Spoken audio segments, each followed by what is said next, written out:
네, 오늘의 말씀의 제목은 사명을 감당하는 자에게 주어지는 상급과 역할이라는 제목으로 우리가 오늘 왜 이 설교가 우리에게 필요한가 여러분들과 함께 먼저 나누기를 원하는데요.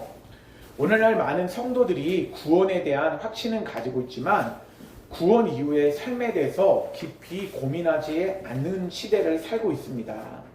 그러니까 구원을 받았는데요. 구원받은 삶의 이후의 삶에 대해서 고민을 하진 않는 것 같아요. 또한 믿음은 고백하지만 사명에 대해서는 부담을 느끼는 분위기가 교회 안에 자리 잡고 있다는 것을 깨닫게 됩니다. 여러분, 우리가 믿음은 있어요. 그런데 하나님께서 믿음 있는 사람은요, 사명을 주십니다. 근데 그 사명을 감당하는 것에 대해서 너무나 부담스럽게 여겨요. 오늘 이 설교 말씀을 통해서 성경은 구원받은 이후의 삶이 하나님 앞에서 반드시 평가된다는 것을 우리에게 말씀하고 있습니다. 천국은 은혜로 들어가지만 천국에서의 상급은요, 삶의 태도와 충성과 깊이 연관되어 있음을 오늘 이 설교를 통해서 여러분들과 함께 나누기를 원합니다. 우리가 이 땅 가운데 하나님 앞에 믿음으로 예수 그리스도를 믿어 구원을 받았지만 그런데 우리의 삶이요, 구원받은 삶도 백보다 심판대에 가면 다 그것을 평가받는다라는 것을 우리에게 오늘 말씀은 이야기해 주는 것입니다. 하나님께서 왜 우리에게 각자에게 사명을 맡겨주셨는지 오늘의 신앙과 삶을 점검해보고 그 점검해 본 것을 통해서 우리 신앙에 도움이 될 수 있는 시간이 되었으면 좋겠습니다. 성경적 배경을 보면요, 종말론적인 신앙의 토대를 가지고 있는데요. 오늘 특별히 말씀의 중심적 말씀은요, 달란트의 비유입니다. 여러분들도 아시겠지만 5달란트 받은 사람이 있었고요, 2달란트 받은 사람이 있었고 1달란트 받은 사람이 있었어요. 그런데 이 평가는 구원의 여부를 결정하는 것보다, 심판을 결정하는 것보다 삶의 충성과 공적을 드러내는 자리라는 것을 우리가 깨닫게 됩니다. 이 모든 말씀은 구원의 이후의 삶이 얼마나 중요한지를 우리에게 분명하게 보여주는 말씀입니다. 그래서 오늘 이 말씀을 통해서 사명을 감당하는 자에게 주어지는 상급과 역할에 대한 부분을 여러분들에게 말씀을 통해서 나눠보기로 합니다.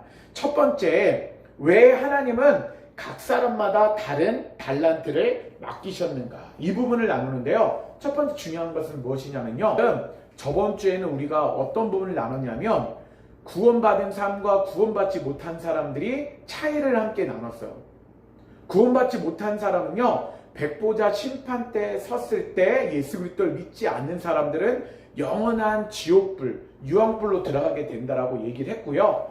그런데 구원받은 사람들도 백보자 심판대에서 우리가 서게 된다라고. 근데 예수 그리스도를 믿는 사람들은 천국에서 영원한 상급을 받는다라고 이야기를 했습니다.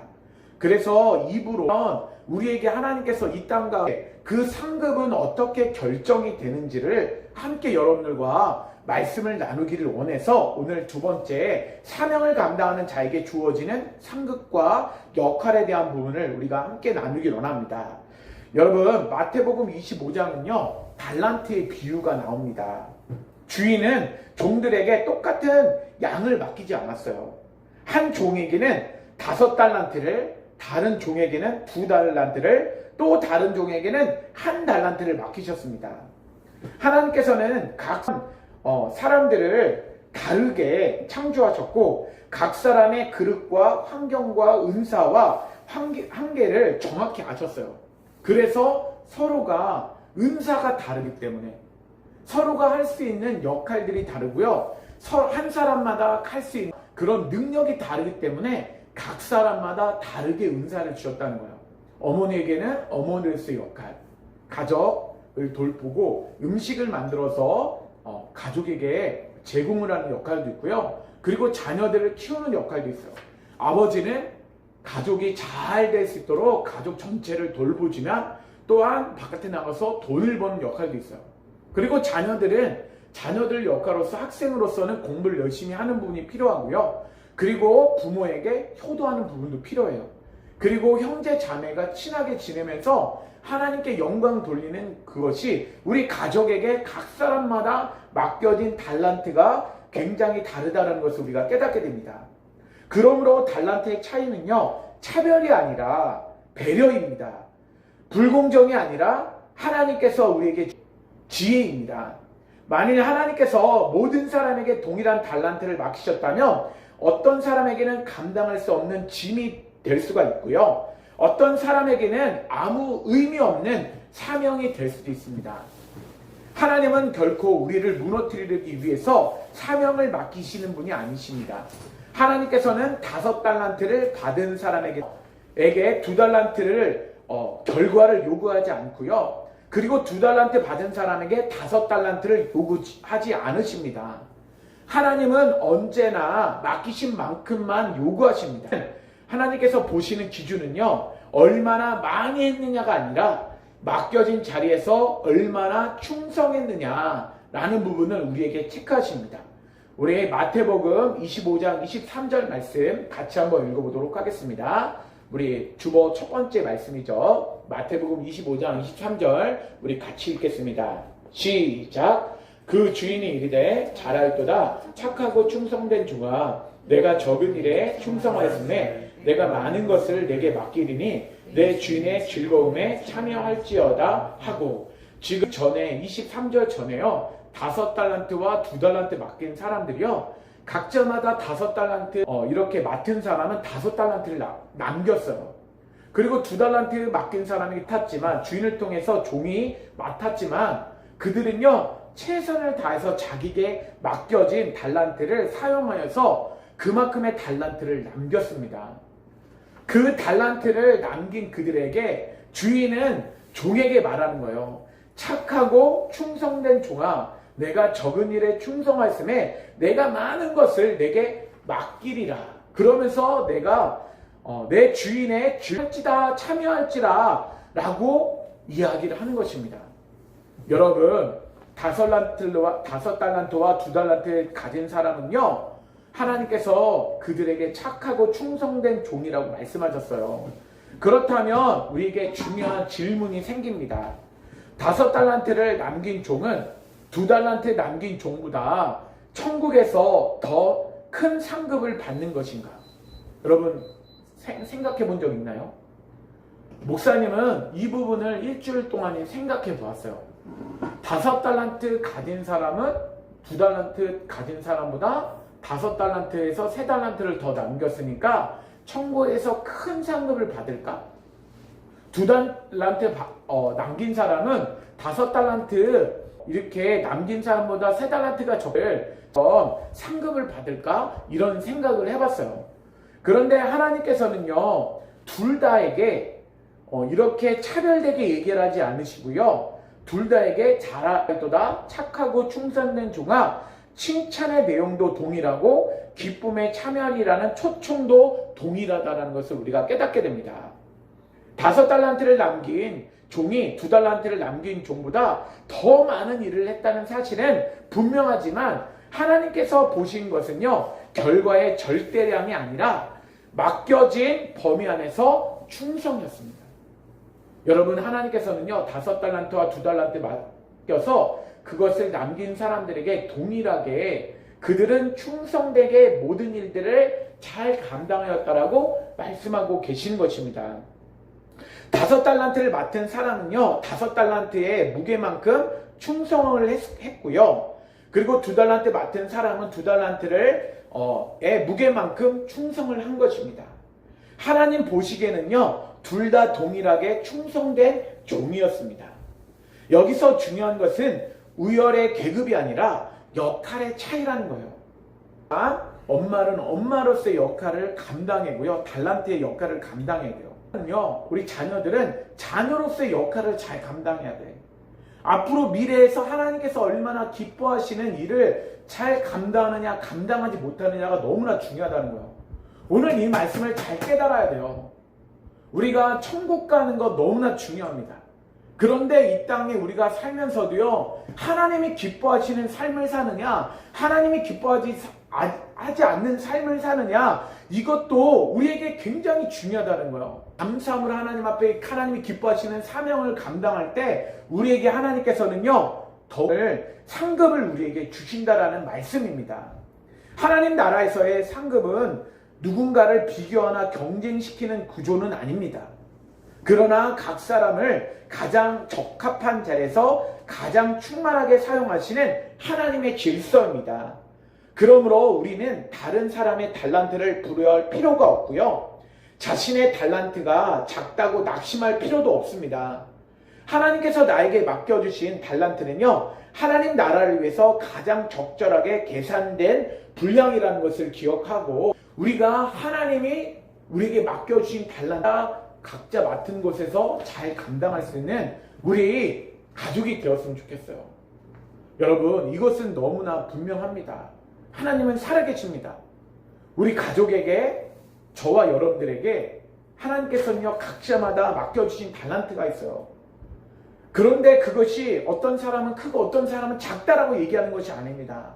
그것이 작아 보인다 할지라도요, 최선을 다해서 그 달란트를 하나님 앞에 감당하면 착하고 충성된 종아, 내가 적은 일에 충성하였음에 내가 많은 것을 맡기겠다라고 말씀하시는 줄 믿습니다.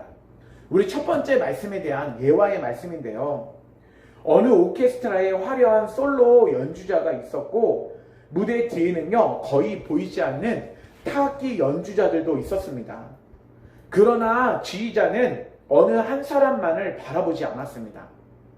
각자가 맡은 파트를 정확하게 연주할 때 음악은 완성되었습니다. 만일 작은 파트를 맡은 사람이 내 역할은 중요하지 않다라고 연주를 멈춘다면요, 연주는 무너졌을 것입니다. 하나님 나라에서도 마찬가지입니다. 하나님께서는요, 큰 소리를 내는 악기만이 중요한 것이 아니라 정확한 박자를 지키는 모든 연주자를 귀하게 여기시는 것입니다. 그러므로 하나님의 사명을 감당해야 하는 이유는요, 분명합니다. 그것은 다른 사람보다 더 많은 상급을 얻기 위함이 아니라 하나님께서 나에게 맡겨주신 목을 하나님 앞에 충성되게 드리기 위함입니다.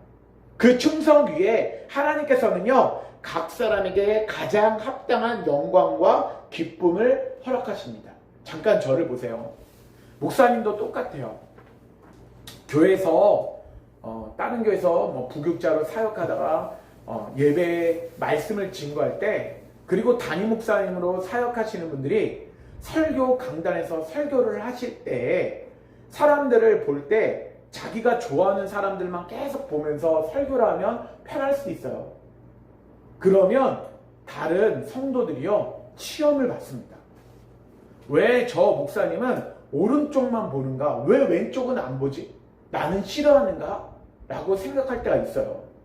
목사님 입장에서도요, 돈이 많고 헌금을 많이 한 사람들이 정말, 그리고 헌신하고 충성된 사람들이 있으면요, 그 사람들을 보면 좀 편하게 설교를 할 수 있는 것 같아요.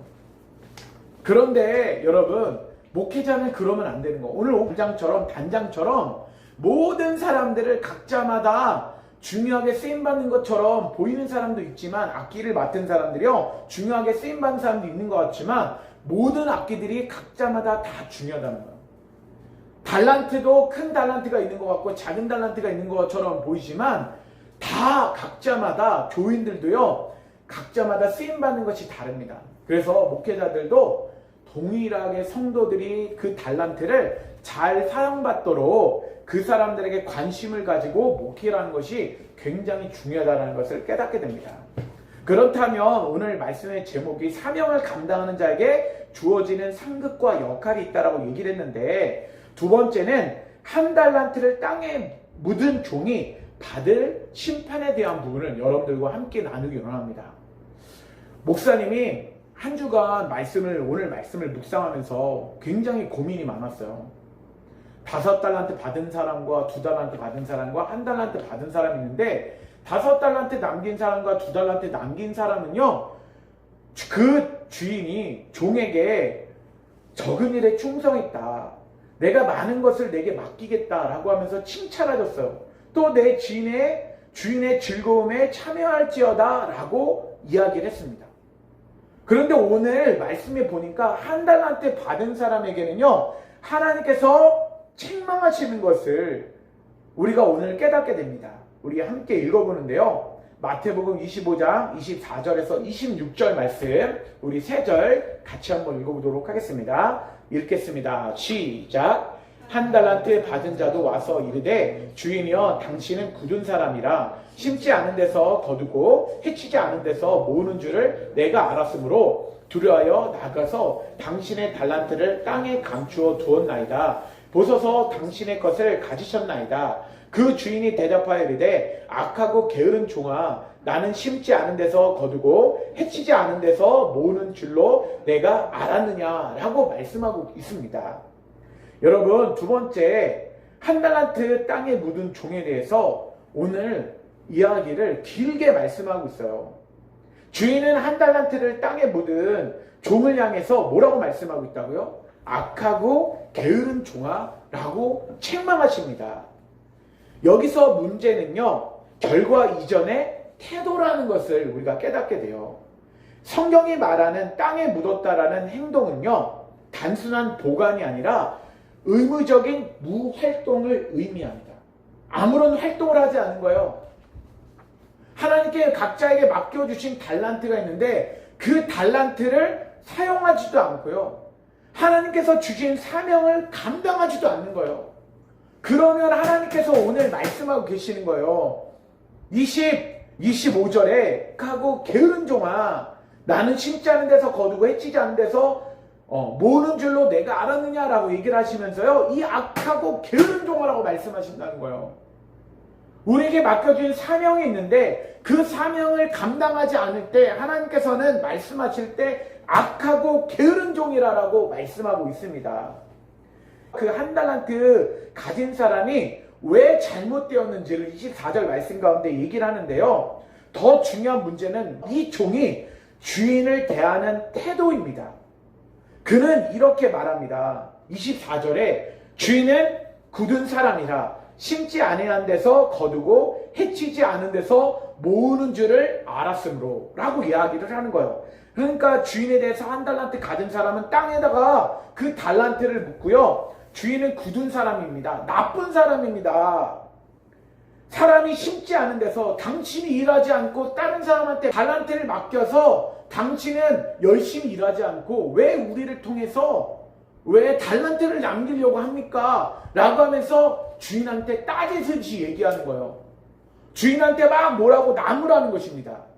여러분, 하나님께서 우리 각자마다 달란트를 주셨는데, 사명을 주셨는데, 우리 피조물들이 하나님을 향해서 왜 하나님 저에게 이렇게 큰 달란트를 맡기셨어요?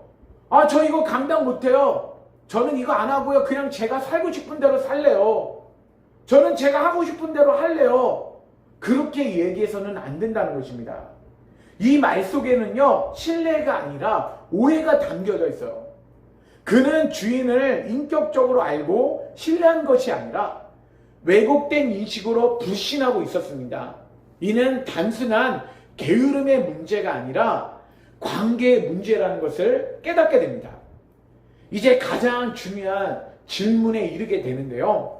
30절 어떤 말씀을 하고 있는지 함께 우리 말씀을 읽어보도록 하겠습니다. 마태복음 25장 30절 주인이 그 악하고 게으른 종에게 이렇게 심판하시는 거예요.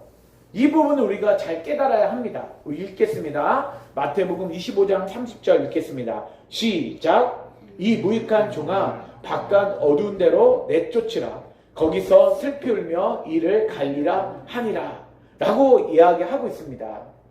여러분, 이 말씀은요, 30절 말씀은 이 종이 바깥 어두운 데로 쫓겨났다라는 것이 지옥을 의미하는가? 아니면 천국에는 가지만 상급이 없다라고 이야기를 하는 것인가? 여러분, 두 가지 중에서 어떤 것일까요? 너는 상급이 없다라고 얘기하시는 걸까요? 아니면 어두운 데서 쫓겨나는 것, 이를 갈며 슬피 우는 것, 이 세 가지를 말하는 것은 지옥에 간다는 이야기를 하는 걸까요? 우리가 정확하게 이 부분을 깨달아야 돼요. 세 가지를 천국에선 가지만 상급이 없는다라는 것을 의미하는 것이 아닌 것 같아요. 세 가지를 말하자면 정확하게 바깥 어두운 데로 갈 것이다.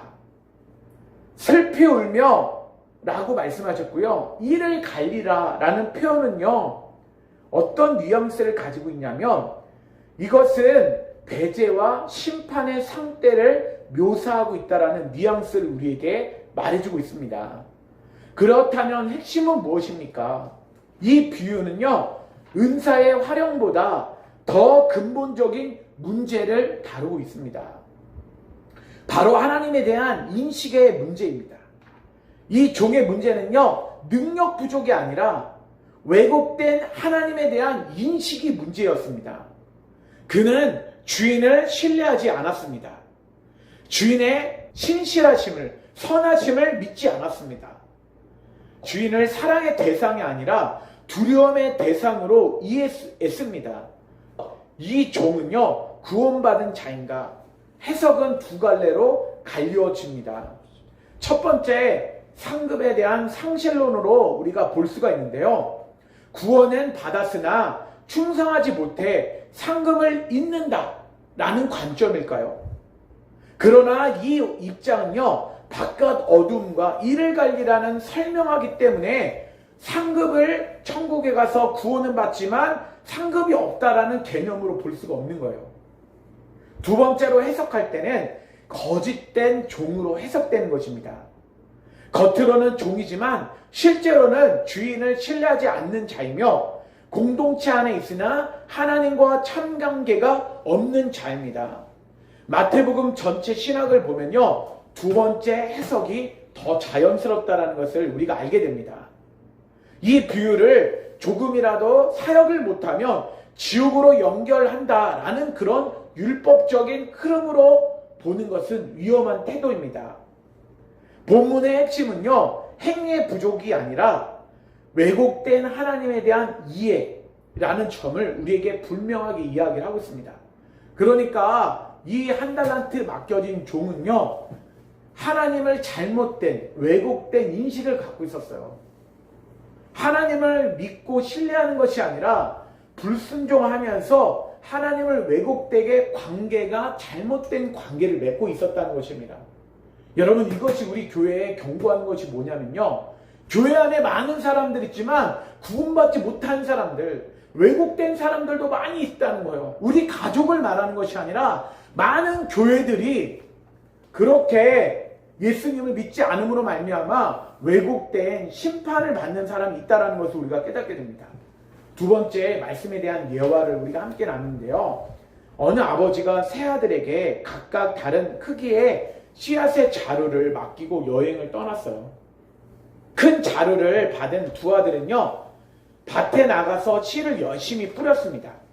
비도 맞고 실패도 했지만 아버지는 우리가 수고한 것을 기뻐하실 거야 계속 열심히 심었습니다.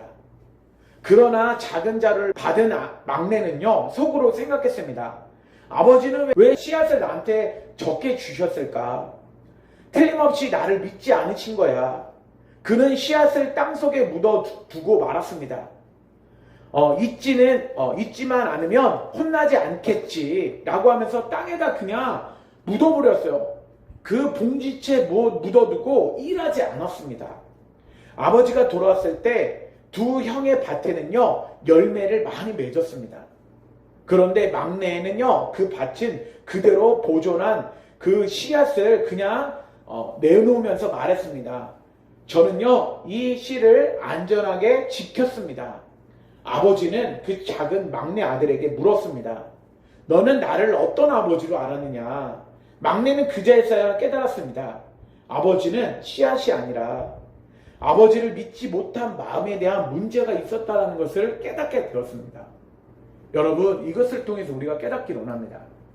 여러분은 각자마다 5달란트와 2달란트를 가진 사람의 달란트는 차이가 있어요. 그런데 각자마다 하나님께서 원하시는 만큼의 우리가 달란트를 감당하길 원하십니다. 작은 일에 충성하면요, 우리에게 맡겨진 일에 충성하면 하나님께서 그에게 충성된 종이라고 말합니다. 그런데 작은 잘못된 인식을 가지고 하나님 앞에 따지듯이 얘기를 하면요, 악하고 게으른 종이라고 말씀하신 줄 믿습니다. 그래서 여러분, 달란트를 잘 발휘하고 하나님이 맡겨주신 사명을 잘 감당하길 원합니다. 전체 주제는요, 사명을 감당하는 자에게 주어지는 상급과 역할에 대한 부분. 우리 세 번째는 어떤 부분이냐면요, 사명을 감당하게 되는 자에게는요, 상급이 주어지게 되고 역할이 주어지게 된다는 것을 우리에게 말씀하고 있습니다. 우리 먼저 누가복음 9장 17절 말씀 같이 주보에서 밑에서 두 번째 말씀인데요. 읽어보도록 하겠습니다. 읽겠습니다. 시작. 주인이 이르되 잘하였도다 착한 종이여 내가 지극히 작은 것에 충성하였으니 열 골 권세를 차지하리라 하고 라고 말씀하고 있습니다. 여러분, 상급의 차이가 있다라는 거예요. 주인이 종에게 작은 것에 충성하였으니 열 고을 권세를 차지하라 라고 말씀하고 있습니다. 이 말씀에는요, 먼저 주목해야 할 것은 작은 일에 충성하였다는 평가입니다. 이것은 마태복음 말씀과 조금은 다르지만 누가복음은 열문화 비유의 말씀인데요. 임금이 열문화를 맡긴 건데 달란트 비유와 비슷한 것을 우리에게 비슷한 비유로 예수님이 말씀하신 거예요. 근데 이는 인간이 눈에 보기에 사소해 보이지만 세상적인 명예나 이익에 따르지 않는 자리에서 충성하는 것을 의미합니다. 하나님께서 말씀하시는 충성은 인간의 유익이나 명예를 위한 충성이 아닙니다. 많은 경우 우리는 사람에게 인정받고 결과가 드러나고 박수를 받는 일을 충성이라고 생각합니다. 여러분, 우리가 교회에서도 사역할 때 목사님이 교회를 확장하고 나가는 것, 이런 부분들만을 그것을 목표로 삼는 것은 잘못됐다라는 것을 깨닫게 돼요. 그리고 막 자기가 자랑을 해요. 그리고 우리가 삶에 살면서 많은 돈을 벌어서요, 좋은 대학교 가고, 그리고 좋은 집 사고, 좋은 차 살고, 그리고 인생에서 성공해서 사람들한테 부끄럽지도 않고 사람들이 부러워하는 삶을 사는 것, 이것이 하나님이 기뻐하시는 열매 맺는 삶이라고 말씀하는 것이 아닙니다. 바로 하나님께서 기뻐하시는 사역은, 성경이 말하는 충성은 하나님께서 기뻐하시는 방향으로 마음과 삶을 드리는 것을 말씀하고 있습니다. 하나님께서 기뻐하시는 충성의 모습을 목사님이 세 가지로 한번 생각해 보아서 정리해 보았습니다. 첫 번째는 하나님께서 기뻐하시는 충성의 모습은 어떤 모습일까? 아무도 보지 않는 자리에서 순종하는 자세입니다. 사람의 눈이 없을 때도 말씀 앞에서 자신을 절제하고 정직하게 선택하고 하나님 앞에서 바르게 서는 삶이 바로 작은 일에 충성된 모습입니다. 아무도 보는 이 없을 때 나는 누구인가? 아무도 보는 이 없을 때 나는 어떤 행동을 하고 있는가? 하나님 앞에서 나는 행동을 하고 있는가? 그런 것이 충성된 삶이라는 것을 우리가 깨닫게 됩니다. 두 번째는요, 결과를 보이지 않아도 포기하지 않는 헌신입니다. 사람을 변화시키는 일, 말씀을 가르치는 일, 중보하며 기도하는 일은요, 당장 열매가 보이지 않는 경우가 많습니다. 그러나 하나님께서는 눈에 보이는 성과보다 그 과정에서 드러난 마음과 인내를 보십니다. 충성은 성공이 아니라 지속적으로 평가됩니다. 그렇다면 하나님께서 기뻐하시는 충성 세 번째는 어떤 모습일까? 자기 확장을 내려놓고 하나님 나라를 우선하는 선택입니다. 여러분, 이것이 중요해요.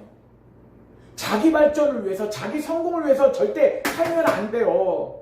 자기 죄미를 위해서 살면 안 됩니다. 하나님 나라에 하나님이 기뻐하시는 우선을, 영광을 선택해야 할 줄 믿습니다.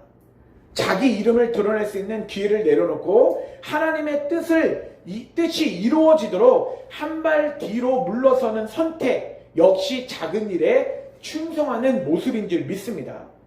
여러분, 열골은요, 하나님 나라에서의 책임과 통치의 역할을 상징합니다. 이는 현재 지구 질서의 안에서 행정구역을 말하기보다 새하늘과 새 땅 안에서 하나님께서 회복시키는 창조 세계에서 맡기시는 새로운 사명을 우리에게 가르치십니다. 창세기 에덴 동산에서 하나님께서 인간에게 경작하며 지키라고 하신 사명은 타락으로 인해 왜곡되었지만 구속 이후에는요, 더 영광스러운 형태로 회복됩니다. 요한계시록에 보면 새하늘과 새 땅은 단순한 안식의 공간으로 묘사되지 않습니다. 그것은 하나님의 뜻이 완전히 이루어지는 질서의 세계이면서요, 성도들은 그 질서 안에서 왕같은 제사장으로 섬기게 됩니다. 열고를 맡긴다는 것은 지배의 특권이 아니라 하나님과 동역하는 영광의 책임이라는 것을 깨닫게 됩니다. 여러분, 천국 가면 어떤 사람들이 얘기할 때 맨날 하나님만 예배하고 찬양하며 그것보다 지루하고 그것보다 싫은 곳이 없어 라고 얘기하는 사람들을 보았어요. 근데 천국은요, 에덴 동산에서 회복입니다. 정복하고 다스리고 세상에 충만하면서요, 천국에서는 영원한 삶을 사는데요, 여러분, 우주 만물을 하나님께서 회복하시면서 이 넓고 넓은 세상을 우리에게 열 고을을 맡기시는 거예요. 지구보다 훨씬 큰 우주를요, 우리에게 작은 일에 충성된 종인들에게 그것을 맡기는 거예요. 그것은 시간과 공간의 지배를 받지 않고요, 내가 생각하는 곳에 딱 있을 수 있어요. 저는 생각해 보았어요. 죽고 난 다음에 우리가 부활의 몸을 이루면요, 아마 태양 안에도 들어갈 수 있고요, 우리 인간의 지금 목성과 토성 안에 들어갈 수 없는데 그 안에도 들어갈 수 있고, 우리가 원하는 곳에 다 갈 수 있어요. 그리고 우리가 하고 싶은 일들, 영적으로 제사장이 되어서, 왕같은 제사장이 되어서 하고 싶은 많은 일들을 할 수 있는 곳이 바로 천국일 것이라는 저는 생각합니다. 더 기쁨과 감사가 넘치면서 하나님께 예배하고 찬양할 때 그곳이 얼마나 기쁨과 감사가 넘치는 곳인지를 모릅니다. 여러분, 요한계시록 2장 26절에도요, 우리 함께 읽어보도록 하겠습니다. 요한계시록 2장 26절, 어떤 분을 얘기를 하고 있는지 읽겠습니다. 시작. 이기는 자와 끝까지 내일을 지키는 그에게 만국을 다스리는 권세를 주리니. 이기는 자는요, 끝까지 하나님 말씀 가운데 순종하면서 하나님 말씀 가운데 살았다가 죽은 사람들을 말해요. 순교한 사람을 말하고 믿음을 끝까지 지키다가 죽은 사람들을 말합니다. 내일을 지키는 그에게는요, 만국을 다스리는 권세를 주신대요. 죽음 이후의 세계가 끝이 아니라 이 넓은 우주를, 만국을 다스릴 수 있는 권세를 우리에게 주신다라는 것을 우리가 깨닫게 됩니다. 만국을 다스리는 권세 역시 폭력적 통치나 정치적 지배를 의미하지 않습니다. 성도들은 그리스도와 함께 하나님 나라의 질서를 유지하고 확정하는 사명을 맡게 됩니다. 이는 섬김을 통한 다스림이며 사랑과 진리로 이루어지는 통치입니다. 하나님께서는요, 각 사람에게 맡기신 분량 안에서 충성한 자를 가장 빛나는 자리로 이끄신다라는 것을 깨닫게 됩니다. 예와 세 번째입니다. 어느 노교사가 평생 작은 시골 학교에서 아이들을 가르쳤습니다. 세상적인 명예도 큰 업적도 없었습니다. 그러나 훗날 그가 가르친 아이들 중에 많은 아이들이 신앙 안에서 자라나서 사회 곳곳에서 빛과 소금의 역할을 감당하고 있었습니다. 그는 자신의 이름은 남기도 않았지만 하나님 나라에서는요, 분명한 흔적을 남겼습니다.